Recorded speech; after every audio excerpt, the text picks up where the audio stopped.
Hello and Dumela Motsana kwa lapeng. This is Lesedi News. Today we are broadcasting live from Seretse Khama International Airport, where today we are gathered with different Race for Rhino initiatives. They are gathered here to discuss different ways to conserve the endangered species and also to come up with different measures, different strategies to uplift the economy and also strategies to conserve that our rhinos do not go extinct. This is to introduce to you the launch for the Race for Rhinos. The Race for Rhinos is an event that took place in the past, and I think it was last held in 2019. It is an event for all of us. I'm talking about those in the aviation industry, conservationists, communities, and indeed the country. When I assumed my functions as chief in the Khamangwato Tribal Administration, I engaged myself in trying to provide opportunities for the people in that territory and also activities which would benefit the country at large. So when we talk about Race for Rhinos, which was last held in the Makgadikgadi Pans, we intend to do exactly the same as it was a national event at the time. The theme, as you've already heard, is our shared earth, our shared future.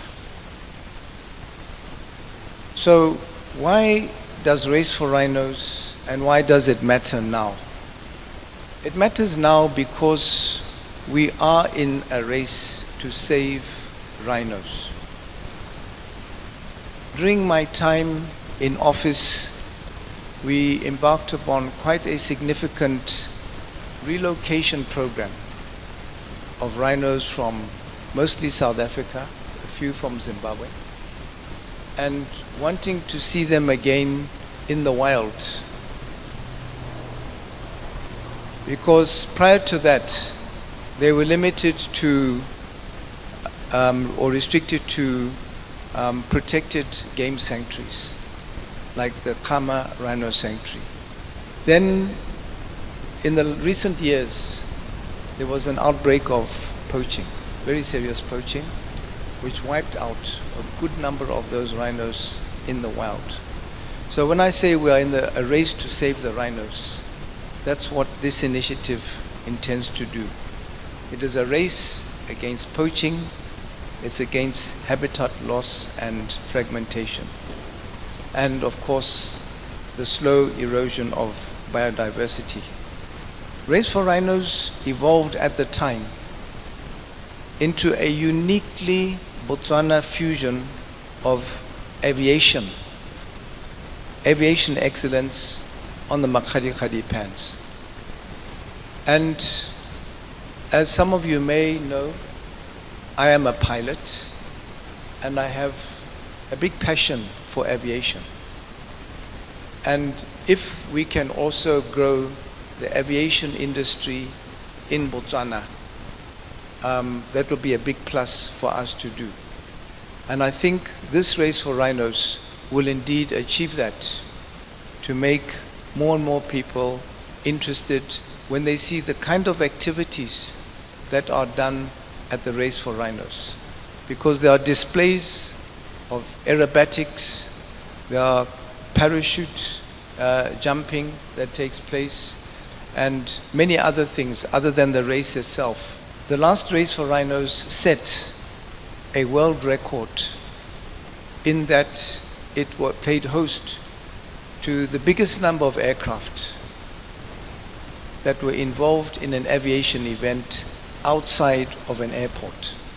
You all will have known and seen air displays in various parts of the world, but those air displays tend to take place at airports. We've had a couple here in the past.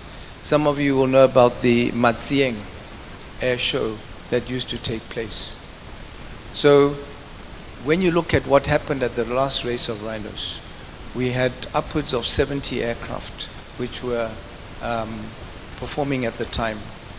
And when we do the first race for rhinos next year, we want to at least start with that kind of number, to attract that kind of number of aircraft to come and take place. We have held already some events on the pans, which have been ad hoc. Different organizations, different people holding events. And what we want to do is to combine all these, to make it structured and have a calendar of events, so that when you look at the calendar of events, January to December, it will tell you what's been happening. Just recently, over Independence Weekend, there was a Salt Pans Ultra Marathon held on the Makgadikgadi Pans. People came from 19 different countries, 145 runners who came to participate in a 100-kilometer run on the pans. And when you see people coming from all over the world, America, Australia, Europe, Africa, it just goes to show the attraction that the pans have. Another time in Botswana, this initiative, I think, comes at the right time as well, because we all know how much tourism contributes to the economy, contributes to employment creation. And right now, with the challenge that we are having with our national finances, we must look at every opportunity to grow tourism in Botswana. So looking at that date, June, the month we have chosen, is also partly looking at the weather conditions at that time of the year, because with aircraft are affected by weather conditions. Even if it's a hot day like it is today, we know it's going to get even hotter as we go more into the summer. That has an effect on aircraft performance. So we want aircraft to be able to perform at their best, and those winter conditions are the ones that provide that. So today we are talking about something that goes beyond the rhino. We are launching also a broader endeavor, which is to develop the Makgadikgadi Pans into a premier conservation destination on par with the Okavango Delta and the Chobe.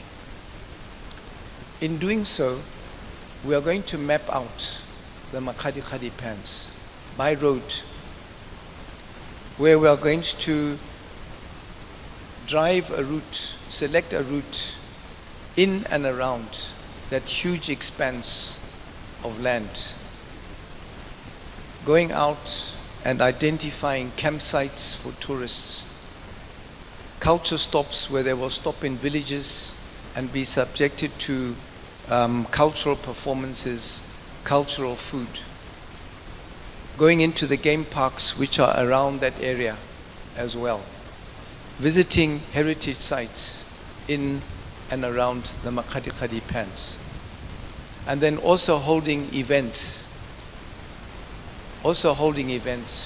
like Race for Rhinos, like the Epic. And that's something I should mention, that the Epic, which was that parachuting event, we will combine with the Race for Rhinos, because it is an aviation related event as well. And I don't think I have to introduce anyone to the Makgadikgadi Pans, because it is an area where during the summer, when you have good rains and the pans are flooded, it's like looking over the sea. You can see water for as far as the eye can see. We have an influx of flamingos that come in and take up residence in the salt pans.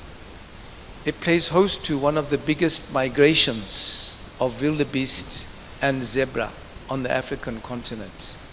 These are truly remarkable spectacles that we want to showcase to our people and to others in the rest of the world. So we intend to pair our passion for this initiative with planning. We have already had a donation of rhinos to use in that area. So we will either put them in existing parks or we will create 1 or 2 additional conservancies for that purpose. So in doing so, it'll be underpinned by having trained rangers and using modern tracking technology so that we don't ever experience again the situation of decline of rhinos due to poaching as has happened in the recent past. It will also be there to restore the full safari experience. Or we will also have opportunities for people in the villages around there to also start up their own self-drive operations. And that is why we are so delighted that today we were able to receive from Avis, who I'm happy to see are represented here, that vehicle that I think they have tried to hide, but with its back to us. But I would ask you that, I don't know whether it can drive here, Daryl, whether it would be bumping into any of your aircraft as it comes here and then could park right here so that people could have a good look. Kana, you'll see it on your way out. The logo that they put on it. This logo has been branded specially for this vehicle, for its purpose. And what's going to happen is that this is the vehicle that is going to go around with a team of Botswana to go and site the campsites and the culture stops and the heritage sites and the game parks and everything like that. So that once that is done, it'll be mapped. And so people will be able to see where they want to go, what they'll be able to do as tourists when they come to Botswana. So it'll be a 2-month exercise that this vehicle will be going around, driving around and mapping the route, the trail that tourists will be able to use. Because tourism in Botswana, which is mostly wildlife based, but when you get to the Makgadikgadi, it won't just be wild. Even if you don't see wildlife, just driving around and seeing the scenery is itself going to be an attraction.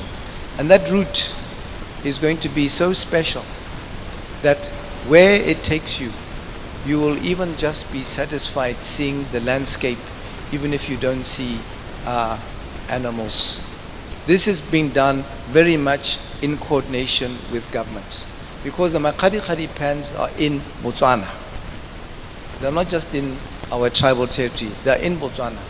So we want it to benefit the nation of Botswana very much so. And because of the challenges that BTO, who have already done quite a lot of work already in the past, we will incorporate what they have done and add with what the gentleman called Virat, who will be going around with this vehicle, will be doing, so that it doesn't look like we are duplicating anything. It's very much something that will work alongside with BTO and make sure that whatever is done there is in line with government's policies. So to the aviation industry, we hope that you will come on board when we have such activities. We would want you to be there also on occasions like taking people. You know, a lot of people have not been up in aircraft before.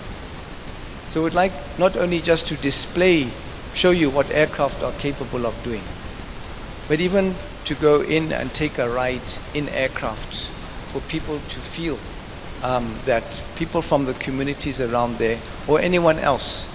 As you know, even during the Epic, the parachutists would hook up with a member of the public and jump out of an aircraft to give them that thrill of doing that. And they would pay, of course, something towards it. To the conservation NGOs and scientists to assist us in the issues of translocations of wildlife, the movement of wildlife to sites, those people from the museums to come and help us clean up those heritage sites so it's easy for people to go into them and walk around and be shown around and about what it's all about. To the community leaders, we would like them to benefit from a successful enterprise that would greatly benefit their homesteads, and that they can co-design with us projects that make sense for livelihoods and culture. And as this team goes around Makgadikgadi Pans, it's going to meet with community people so that it's not us imposing what we think should be done. They also know the area as well or even better than we do, and be able to suggest where tourists could go and what tourists can. And then of course to the media, highly important in spreading this message, the full story about the challenges that may be faced and that the solutions that we will find as we go forward with this project. So I would like to express our deep gratitude as I close to organizations like Botswana, Potash, the Ministry of Tourism, CAB, BTO, the Ministry of Finance, BERS, the Sewer District Council, BITC, and all our key stakeholders. We look forward to your steadfast support that will give us confidence that next year's Race for Rhinos will not only succeed, but it will inspire the nation and take us closer to our vision for the Makgadikgadi. It's not just, what I want to emphasize, it's not just a race for rhinos, but it is a race for all of us, for the jobs that we will build and the exposure we will give to Botswana, and for the future that we will share.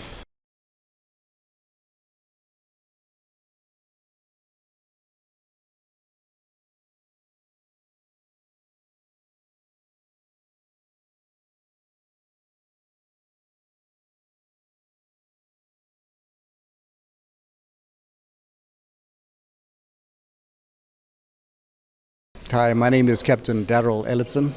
I'm the owner of NGAP Academy as well as the head of training and quality. We are very, very pleased to be part of the organizing committee that is bringing back or reintroducing the Race for Rhinos, one of Africa's premier navigation exercises. At its peak, it had over 100 aircraft participating, and we hope that in 2026 we will at least live up to that standard that was set. The navigation exercise as itself allows pilots from all across the world to come and participate in an air race that is timed around the Makgadikgadi salt pan area. This exercise will take off from Sewer Town and have various navigation checkpoints along the perimeter of the Makgadikgadi Pans, such as Gweta, Nata, the Kubu Islands, Musu, and pilots will be required to fly over these points that are timed intervals, and at the end of the day we will announce who the winners of that navigation exercise is. Yes, we have come to the end of the Race for Rhino initiative briefing, which was wrapped by a keynote address by the former president, Seretse Khama Ian Khama, in which he emphasized that the main mandate for the initiative is to safeguard Botswana's rhino population and also to drive a sustainable economic development through conservation. And remember, he mentioned that this is not only the race for rhinos, but also for you, Botswana, there, think of the jobs that are going to be created out of this. So we have few stakeholders, just to mention a few: BTO, BURS, Sewer Town Council, Avis Car Rental, CABB, Ministry of Finance, Show Group, Inceptor Communication. Those are the stakeholders that came together and see the need of this initiative.